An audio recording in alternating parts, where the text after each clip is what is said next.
Está no ar o Cash-UCEF. Olá, para você que acompanha o Cash-UCEF, bem-vindo. Hoje trazemos mais um episódio da temporada Mulheres, trazendo um assunto aqui para a mesa que é muito importante e afeta milhares de pessoas. Trata-se da saúde da mulher. Hoje nós temos convidadas especiais que vão trazer informações, discutir temáticas, pautar essa discussão que envolve a saúde da mulher. Essas especialistas vão tirar dúvidas, discutir, trazer reflexões, preocupações em relação às mulheres e à sua saúde. Para falar sobre este assunto, está conosco a enfermeira e a coordenadora do curso de enfermagem da UCEF, professora Tiffany Colomé Leal, e a médica, ginecologista e obstetra, Renalda Lima Santos. Obrigada pela presença. E para começarmos, vamos falar sobre a importância da saúde feminina e como ela pode afetar a vida das mulheres. Olha só, segundo a Organização Mundial da Saúde, a saúde é um estado de completo bem-estar físico, mental, social e não apenas a ausência de doenças ou enfermidades. Isso significa que a saúde não se limita apenas ao aspecto físico, mas também envolve bem-estar emocional, social das mulheres. Como a saúde feminina pode afetar a vida das mulheres? Está se preocupando mais com o preventivo? O que a doutora sente no consultório? No dia a dia, na experiência do dia a dia, as mulheres procuram muito mais, né, atualmente, muito mais, os consultórios clínicos e consultórios ginecológicos para atualizar os seus exames, exame de mama, exame preventivo, exame de saúde de modo geral, tá? E isso sempre é abordado aqui dentro do consultório. Então, quando a gente fala em saúde, se a gente traz atualizado esse roteiro, esses exames, a gente garante um pouco mais essa saúde, porque não é apenas a ausência de doença, mas sim a gente procurar, né? Procurar para fazer prevenção, exatamente. Então, é bem importante, bem interessante que a gente esteja atualizado, né? Anualmente, a gente sempre orienta as mulheres, anualmente, ou sempre que necessário, procurar um atendimento com um profissional de saúde, médico, enfermeiro, enfim. A gente sabe, enquanto mulheres, estamos na mesa aqui 100% representada aí por mulheres, que a saúde reprodutiva, ela é muito importante e reflete na saúde feminina, né? Ela envolve vários aspectos que hoje não são mais considerados tabus, né? Que é a questão da menstruação, da contracepção, a própria gravidez, o parto. Isso está mais sensível, está mais esclarecedor para a mulher de hoje ou ainda a gente tem muito que avançar nesses aspectos, doutora? Olha, hoje os meios de comunicação têm uma contribuição importante com relação a esses esclarecimentos, porém, sempre é importante que a gente busque as informações nos locais adequados. Nem tudo que está no meio de comunicação, né, que está aí, que a gente lê, enfim, é a verdade ou é a realidade. Mas em termos de esclarecimento, para facilitar busca e até mesmo curiosidade para cuidar da sua saúde, tem uma grande contribuição. Mas os consultórios, as pacientes buscam bastante, tá? Buscam em todas as fases da vida, na adolescência, na idade reprodutiva, no climatério, na menopausa, em todas as fases a mulher busca, procurando orientação, procurando atendimento e trazendo queixas importantes, né, para essa discussão. Quer dizer, a periodicidade da mulher Sim. Em busca da prevenção, do controle, ela é fundamental para ter uma boa saúde também reprodutiva, claro, né? Com certeza. A gente sabe que os ciclos da menstruação impactam bastante a mulher e isso reflete até nos espaços de trabalho. Uhum. Ainda mais uma mulher hoje moderna, que está inserida no espaço, no mercado de trabalho, é mãe, é planejadora do lar, é gerenciadora do lar e ainda no mês tem que passar por aquele desconforto, que né, nem às vezes a gente se aguenta nesse momento, né? Doutora, o que dá para ir minimizando, né? O que pode impactar, suavizar positivamente e a mulher saber lidar? A gente tem informação até que em outros países há licenças neste período, né? A gente sabe que no Brasil isso não acontece, mas tem casos graves, inclusive, de tensões pré-menstruais, né? Como que a mulher pode hoje minimizar esse impacto desses sintomas pré-ciclos menstruais? Então, está muito relacionado com a questão do estilo de vida, né? Estilo de vida, com alimentação. Quando a gente pensa nas doenças, que nós vamos discutir um pouco mais adiante também, as doenças inflamatórias e a TPM, toda essa tensão pré-menstrual, que ela vem ele traz um componente psicológico junto, emocional, né, provocado pela alteração hormonal, mas também tem um componente inflamatório, né, ali das células uterinas, do endométrio, enfim, e isso cursa e traz toda uma reação, de certa forma, negativa com essa mulher no mercado de trabalho até. Então, sempre é interessante um estilo de vida mais adequado, que a mulher possa ter, até mesmo o uso de algumas medicações hoje, alguns anti-inflamatórios, eles amenizam esse momento. Tem mulher que tem um ciclo tão complicado, tão importante, que dificulta realmente ela estar no mercado de trabalho ali mês a mês, e às vezes tem indicação de um anticoncepcional diferente, de uso contínuo, para que evite esse ciclo dessa maneira, né? Que dificulta a inserção no mundo do trabalho. Mas são medidas que no dia a dia, com cada paciente, a gente vai descobrindo, vai discutindo e vendo qual que é a melhor alternativa para cada pessoa, né? E aí a gente começa a entender a importância de profissionais multidisciplinares nesse processo atendendo a mulher, né?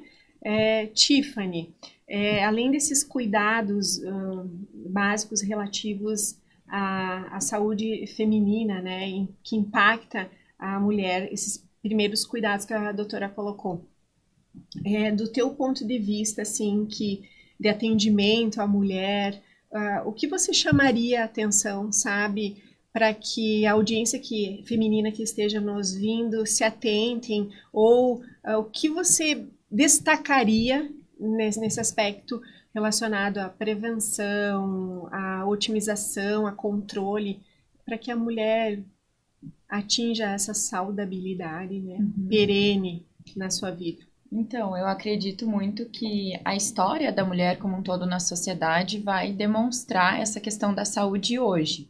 Então, a gente sabe que, historicamente, né, somos feitas, né, para ser mãe, dona da casa, ter esses cuidados.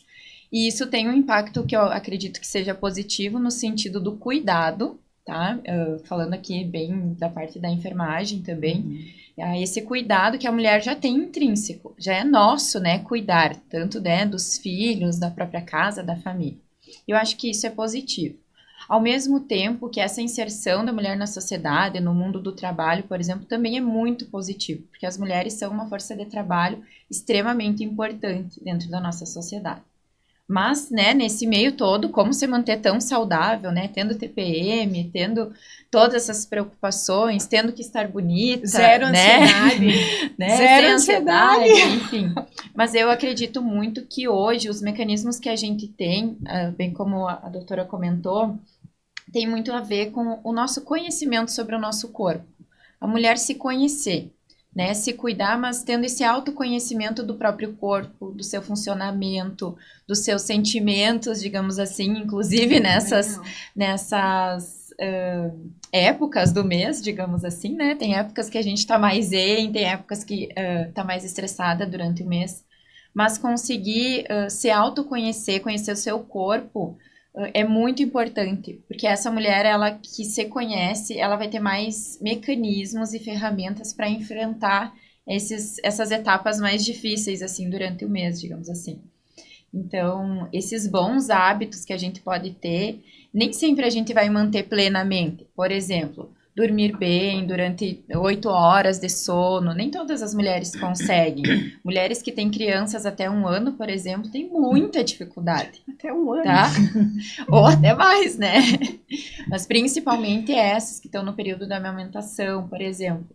Mas fazer uma atividade física, às vezes é uma carga de trabalho tão intensa que a mulher não consegue. Mas talvez começar a se priorizar para se autoconhecer e estabelecer esses cuidados que vão além, né, do medicamento, muitas vezes, que podem ser preventivos. Então, uma atividade física, olhar para o nosso corpo, não só esteticamente, mas o que eu estou ingerindo, qual que é a minha nutrição. Será que é uma nutrição muito inflamatória? Daí, daqui a pouco, a gente vai vir a desenvolver uma doença, né, que nem a gente estava comentando anteriormente, e tem tudo a ver. Então, é difícil, né, a gente manter tudo no seu pleno estado. Mas a gente tem que ir equilibrando. Então, vai ter momentos que a gente vai sair um pouquinho da dieta e tá tudo bem, mas que a gente tem que ter, acho que um certo, digamos assim, uma consciência sobre o nosso corpo, aquilo que a gente faz com ele, e principalmente sendo mulher. Porque aí a gente vai, né, o corpo da mulher, ele tem toda a questão da preparação para a gestação, né, ter essa idade reprodutiva também, né, que momento que queremos ser mães, por exemplo. Será que todo mundo quer ser? Será que isso pode ser mais leve? Será que... Então, tudo isso tem que fazer sentido para cada uma, né, de nós mulheres. Então, E esse aspecto que você traz extrapola o físico, né? A gente está aí entrando na questão emocional e daquilo que a sociedade cobra da gente o tempo inteiro, né? Da mulher. Eu estava lendo sobre isso semana passada. É tarde ser mãe depois dos 40? Quem que estipulou isso, né? É tarde eu fazer faculdade depois dos 60 anos? Tá, ok, mas quem que estipulou isso? Então, é cultural, né? Vem se arrastando nas décadas, vai passando de família para família, mas é uma responsabilidade da gente hoje, com todo esse acesso de informação, a mudar esse ciclo, a mudar esse contexto todo. E quando você fala de priorizar, a rotina é difícil, a rotina é pesada, mas a gente precisa priorizar a gente, né? Para a gente poder se olhar, para a gente poder se enxergar. Então, o que você traz é fundamental. A mulher, dentro desta rotina, que por vezes é maluca, ter condições de parar e se olhar, né? Porque vai ser importante para ela conseguir manter os seus pilares também, enquanto mãe, enquanto gerenciadora do lar, enquanto profissional do mercado, né? Dentro deste contexto, doutora, quais as principais doenças que a doutora pode trazer para a gente refletir que impactam diretamente com a saúde feminina, as principais, que a audiência precisa se atentar? Se atentar a isso. Então, tem várias doenças, né? Mas as principais, quando a gente discute a questão da saúde feminina, as principais doenças cursam aquelas doenças que elas mais procuram os atendimentos no dia a dia. As infecções geniturinárias, né, faz parte, principalmente a infecção genital, né? As mulheres procuram bastante o consultório com queixa de corrimento vaginal, que são as leucorreias, né? Tem várias características, algumas que a gente tem um pouco mais de preocupação, outras não. Que pode levar a doenças mais graves. Que pode levar a doenças mais graves, né? Procuram também por queixas de doenças sexualmente transmissíveis, ainda tem bastante, né? Que são as ISTs, infecções transmissíveis pelo sexo. E algumas doenças dessas, inclusive, com algumas complicações já, procuram bastante. A própria presença do HPV, que é o vírus que causador de câncer de colo de útero, a gente pensa que era uma doença que estava assim, meio que vencido, né? Tínhamos feito um bom trabalho nesse sentido, mas ainda tem uma procura imensa, claro, com a prevenção, com certeza, mas ainda a gente encontra muitas mulheres contaminadas com o vírus do HPV, com alterações de primeiro grau, de segundo grau e assim por diante. Então, hoje a gente tem bastante. A questão da alterações do ciclo menstrual também é uma patologia que procura bastante os consultórios, as orientações, as informações. Muitas mulheres com autodoenças, por exemplo, a endometriose, o ovário policístico, a adenomiose, infecções ovarianas, né, cistos ovarianos e assim por diante. Então, eu creio que, dentre essas patologias, a gente precisa sim estar ciente para que a gente consiga fazer uma prevenção, entender como isso pode acontecer no nosso corpo, o que a gente pode estar modificando de hábitos, né, de costumes, para que a gente consiga vencer essas patologias que estão por aí, né? Nessa questão da infecção urinária, o uso de absorvente interno pode ajudar a ter alguma coisa? Ou ele não tem nada a ver? Não... Da infecção urinária talvez Isso. não está diretamente relacionado, mas já tem algumas situações assim, o surgimento de algum tipo de corrimento vaginal é associado com o uso do absorvente interno, que não quer dizer que seja uma infecção, considerada uma infecção vaginal, Sim. apenas uma modificação de flora vaginal, né, da proteção do canal por ter presente um corpo estranho dentro do canal ali um tempo maior, tá? Eu já vi casos na internet de pessoas que tiveram complicações sérias pelo uso do absorvente interno. Uhum. Mas seria mais uma questão de ficar com ele por muito tempo ou realmente ele pode ocasionar... Na grande maioria é o tempo mais prolongado que fica ali com ele, né? Porque acaba fazendo um meio de cultura. Então acaba assim provocando nesse sentido alguma infecção, mas não seria. Não há contraindicações. Não há contraindicações nesse sentido, não. Aproveitando esse gancho que a Fran traz, o copinho, né, doutora? Uhum. Também tem alguma relação a levar a alguma infecção ou é realmente essa libertação que a mulher passa a ter com o uso? E como é que as mulheres estão aderindo? O esclarecimento do uso do copinho está 100% acomodado na mulher ou não? Olha, utilizam, mas não é a grande maioria que utilizam ainda, tá? O pessoal utiliza bastante o absorvente externo, o interno. O copinho, a grande maioria são as mais jovens que procuram forma como utilizar e faz uso, mas não é uma grande maioria. E funciona exatamente como funciona o absorvente interno, né? É um meio, a colocação, a retirada. Então, a higienização, a manipulação do canal por mais tempo, né? Então, nesse sentido, pode ser que até provoque, né, alguma desinstabilização ali na proteção do canal vaginal. E se colocado também de modo errado, ele pode machucar? Na verdade, ele pode talvez não fazer a finalidade pela qual a gente utiliza, né? Que é exatamente absorver esse fluxo ali naquele momento, né? Sim.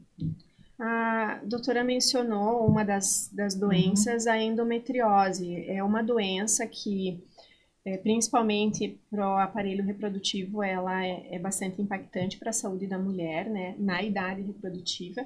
E de acordo com a Sociedade Brasileira de Endometriose, cerca de 6 milhões de brasileiras sofrem com a doença.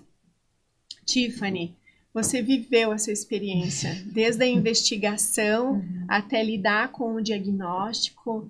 Conta pra gente como que foi superar esse processo e como que isso impactou você, mulher, nesse processo desde o diagnóstico até o tratamento. Eu acredito que assim, ó, pensando em relação ao que a Fran comentou do uso do absorvente ou do copinho, enfim, eu acredito que as mulheres têm que pensar o que fica mais confortável para elas e não se acostumar com dor, sabe? Eu acho que o que me levou à descoberta do diagnóstico e à procura por os profissionais de saúde também, a dor não nesse é normal. sentido, a dor não é normal. Então, se a gente está com alguma dor, às vezes a gente atrela muito, é TPM, tô com dor de cabeça, mas é porque eu vou menstruar. Tô com dor durante a relação sexual, mas é por algum outro motivo. Isso é normal. Isso é normal a mulher sentir dor. E às vezes a gente tem a impressão que a mulher aguenta, porque ela é forte. Porque a gente criou uma coisa também de que a mulher tem que ser a mais forte do mundo, né?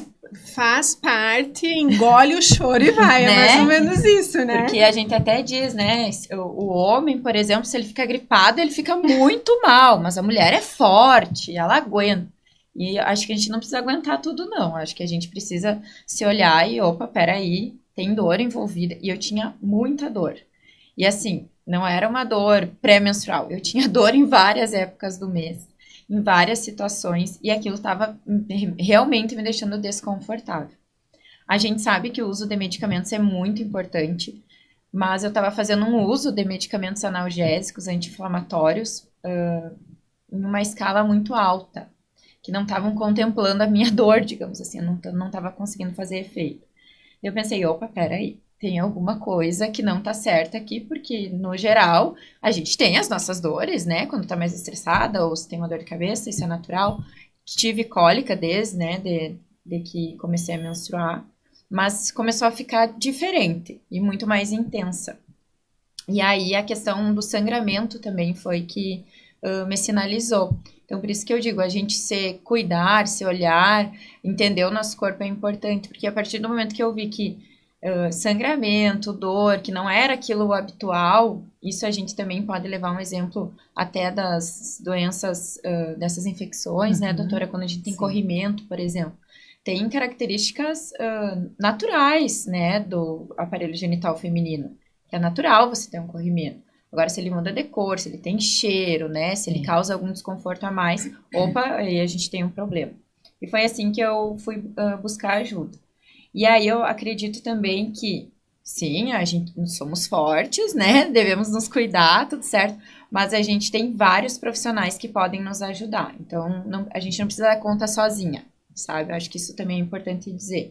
Seja um enfermeiro que está lá na atenção básica, seja um enfermeiro que te atende no ambulatório, ou mesmo o teu ginecologista que você vai no consultório. Enfim, acho que a gente tem vários serviços dentro da rede de atenção e que tem profissionais que podem nos auxiliar em relação a isso. E aí eu busquei um médico na época, que era de minha confiança, eu já era paciente dele, e aí a gente chegou num diagnóstico, mas foi muito engraçado, porque a gente pensa que o diagnóstico é só fazer um exame, né? Que a gente vai sair de lá com a resposta e com a solução. E claro que ele fez exames clínicos, a gente fez exames de imagem e tudo mais, mas principalmente os hábitos, né? Que é o que a gente estava comentando. Então ele disse assim, tá, e daí, como é que tá a tua vida? Eu disse, olha, então, né? A gente, né, tem essa rotina, faz isso. E como é que tá a atividade física? E como é que tu está se alimentando? E às vezes não é nenhuma questão em relação, como eu falei, não é estética, é principalmente ao bem-estar. E eu falei, olha, tá assim, né? Ele falou, não, então, além do tratamento em si, que a gente tem várias opções dentro da endometriose, ela é uma doença crônica, né, que pode ter reincidência. Ele disse, não, a gente tem que mudar alguns hábitos aqui, ou pelo menos tentar mudar para ter uma saúde que vai além, né, do físico, que tem a questão psicológica, a questão da própria, do que gera bem-estar, do lazer, né, por exemplo. Então, a gente foi conversando sobre isso. Eu fiz o tratamento adequado, o meu tratamento escolhido, no meu caso, foi cirúrgico, que não é o caso de todas as mulheres, e foi muito tranquilo a recuperação. Mas a gente sabe que tem outros casos, né, que isso pode gerar, inclusive, outros desfechos, digamos assim, que não são favoráveis. Mas eu acredito que essa questão da gente se autoconhecer, vou falar isso de novo, mas é que isso vai nos dar sinais, né? Seja para, por exemplo, o próprio prevenção do câncer de colo de útero, né? A gente está atenta a alguns sinais. O nosso cuidado, não é só a gente se conhecer, a gente precisa se cuidar também, né? Ter medidas, por exemplo, o uso, né, da camisinha durante as relações, fazer esse acompanhamento periódico com os profissionais que estão habilitados, seja enfermeiro, seja médico, enfim. Então, a gente pode prevenir várias coisas. A endometriose, a gente diz que a prevenção existe, mas quando ela já se instala, a gente vai pensar em outras possibilidades. Mas tem tratamento, mas ao mesmo tempo a gente precisa continuar, né, nesse sentido de se cuidar para não ter de novo esse desfecho, né, nesse estado de cirurgia ou ter algum comprometimento. Então, é nesse sentido. Ótimos os esclarecimentos. Eu acho que a mulher que está nos ouvindo realmente está refletindo em várias situações e se enxergando. Eu acho que são etapas que a gente precisa realmente passar. Se conhecer, se autocuidar, tentar mudanças de hábito, exercícios, alimentação, perceber o que não superou, perceber o que não deu o giro, procurar a assistência médica, procurar o apoio da saúde para daqui a pouco iniciar um tratamento, mas não normalizar aquele sentimento, aquela dor, bem como a Tiffany colocou, né? Não normalize a dor não é normal. na saúde da mulher, né? A gente precisa olhar para isso. Olha só, de acordo com um estudo publicado pela revista científica The Lancet, a síndrome dos ovários policísticos é a endocrinopatia. Isso, doutora? Endocrinopatia. Mais comum em mulheres na idade reprodutiva, afetando cerca de 10% delas. Quais são os principais sintomas dessa síndrome dos ovários policísticos, doutora? E como ela pode ser diagnosticada e tratada? Em casa, a mulher pode perceber já algum sinal? E mais, o anticoncepcional realmente é a melhor opção? A gente escuta muitos depoimentos, né, de mulheres falando que o anticoncepcional é uma faca de dois gumes. E é mesmo? Tem a verdade, né, sobre o fato.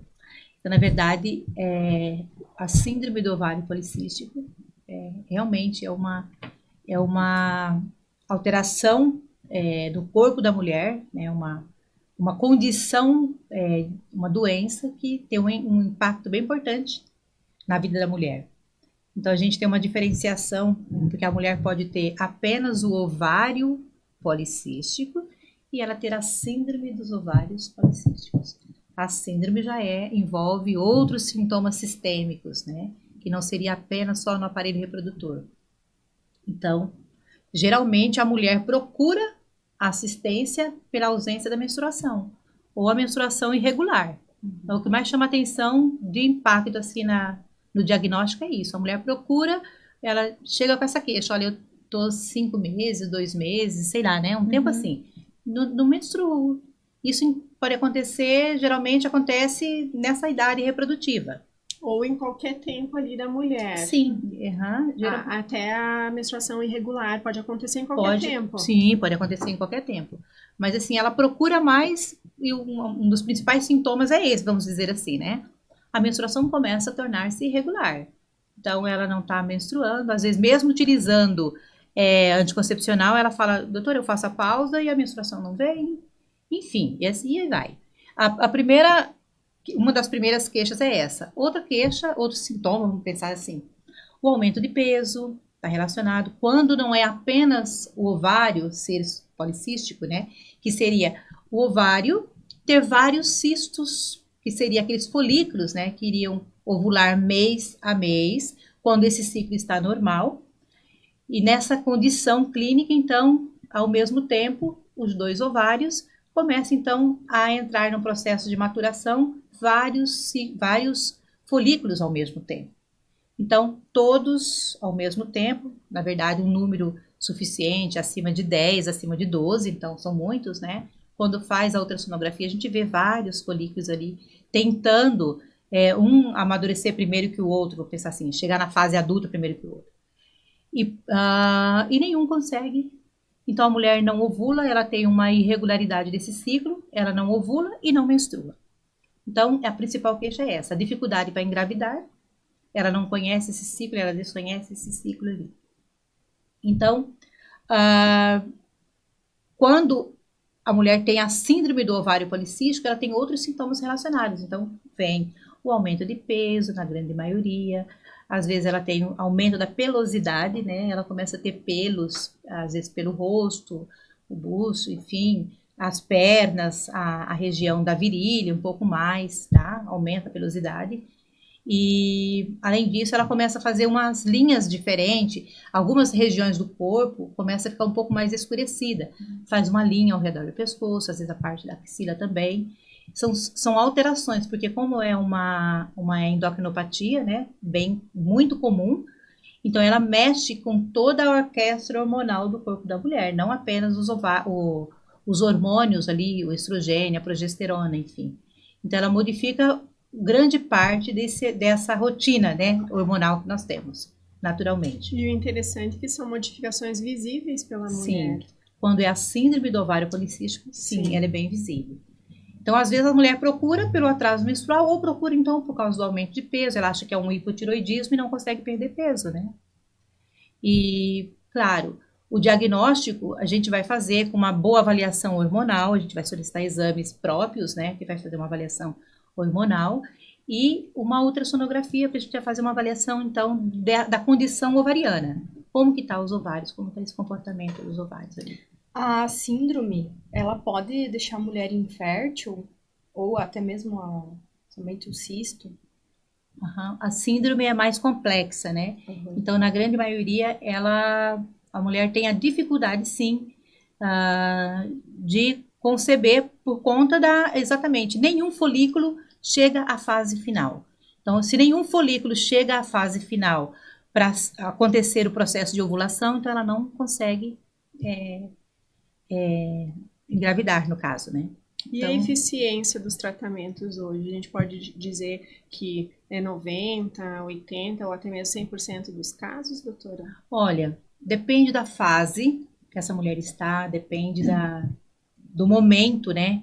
Como que está esse processo, né, de tratamento dessa mulher. Mas, assim, tem dado boa resposta, tá? A utilização, inclusive, o anticoncepcional, ele é uma alternativa, tá? Uma das alternativas do tratamento também.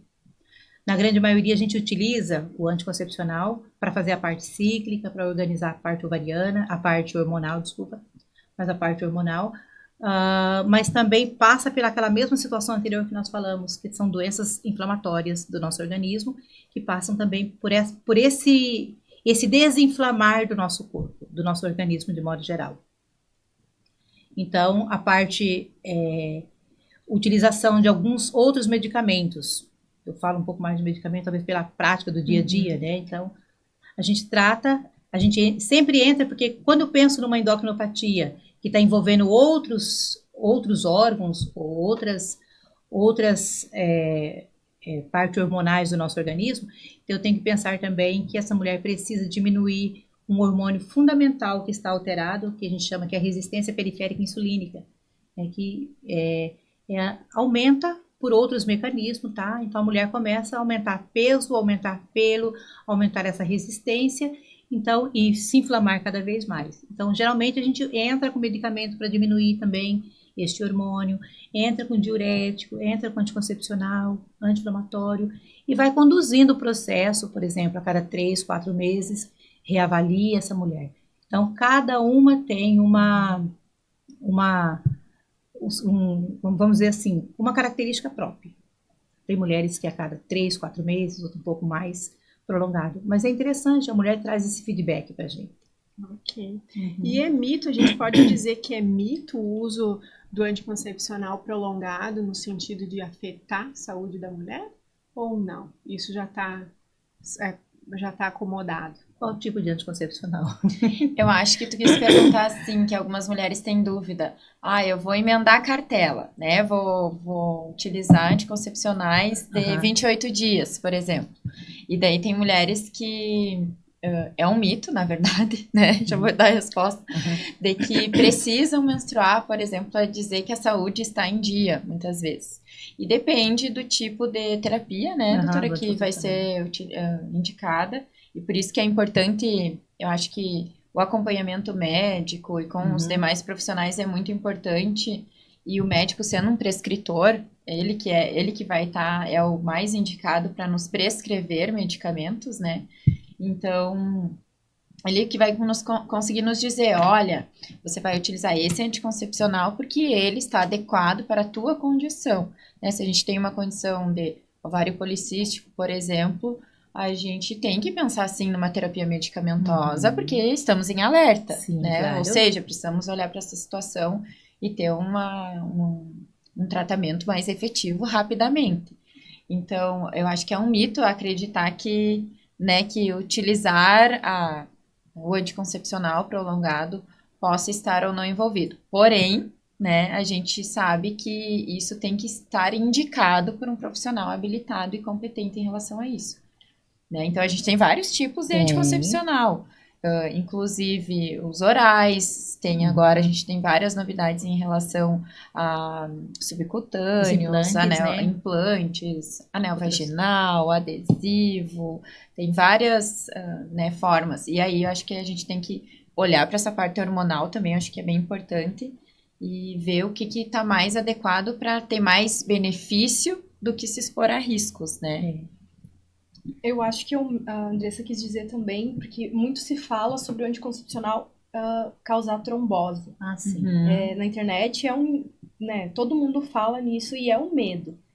Eu, quando tomava também, eu tinha medo. Aí já começava, sentia uma tontura, um negócio, meu Deus, será que eu tô com trombose? E até mesmo o anticoncepcional com os efeitos colaterais que ele tem. Eu tava comentando antes, eu fico muito irritada, meu Deus. E eu tenho enxaqueca, independente do anticoncepcional que eu tomar, eu tenho muita enxaqueca. Podemos compartilhar, né, doutora? Mas, por isso, a questão de ter um anticoncepcional adequado para, né, a paciente, até pelas taxas hormonais que a gente faz, se a gente fizer o acompanhamento, vai ser muito mais adequado. Então, isso eu acho que é o principal. E nem todo mundo vai se adaptar ao anticoncepcional oral, né? E o risco existe. Todo medicamento, ele vai ter um benefício, mas ele vai ter um risco. Então, é importante avaliar isso. Qual vai ser mais benéfico do que maléfico, digamos Com a assim, indicação, também, né? Então, por isso que a indicação é importante. O recado é: não tome nenhuma decisão, ainda mais se tratando de medicação, sem consulta médica, sem orientação do profissional, né? Doutora, por favor. Não, e até pensar assim, como a Tiffany falou, né? Anticoncepcional é um medicamento. Então, como qualquer medicamento, ele tem uma bula e ele tá cheio de efeitos colaterais. Tem muitos efeitos colaterais também. Então, sempre ter uma indicação, né?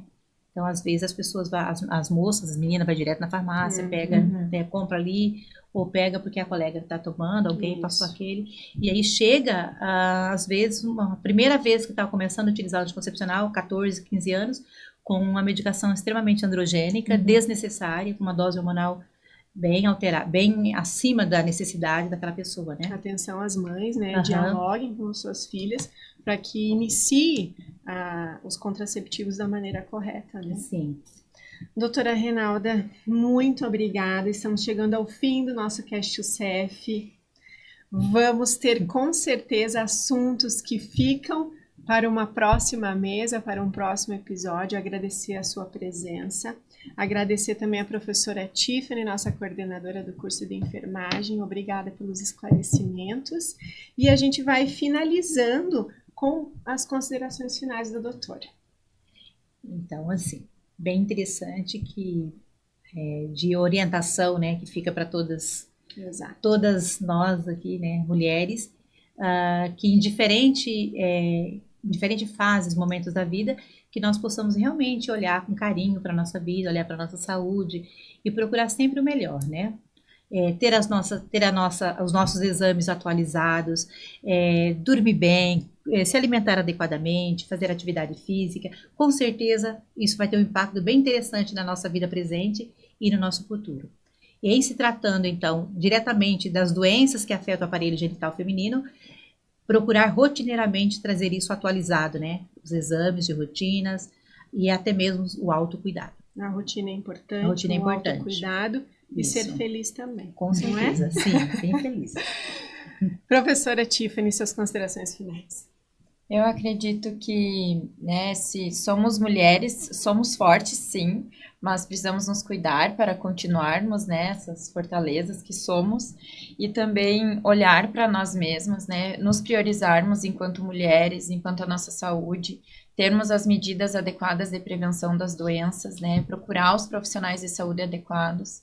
A gente tem uma rede voltada muito para a saúde da mulher, para que as mulheres tenham condições saudáveis de vida, né, de trabalho, de lazer, que possam, né, estar com essa vida, assim, ativa em dia. Então, olhar para a questão da alimentação, atividade física, aquilo que nos faz bem, ter um trabalho que também nos inspire a ficar bem é importante. E também que a gente consiga estabelecer cada vez mais as nossas regras em relação ao nosso corpo, acho que isso é bem importante também. Então, que a gente tenha o autocuidado e também estabeleça aquilo que a gente não quer, né? E deixe bem claro isso. Isso é isso. Então, acho que é fundamental para nós mulheres. Com certeza. Muito obrigada, Fran. Obrigada também a você que nos acompanha aí nas mídias sociais. Não esquece de seguir a gente e nos acompanhar nos próximos episódios. Não perca. Obrigada. Você acompanhou o Cast UCEF.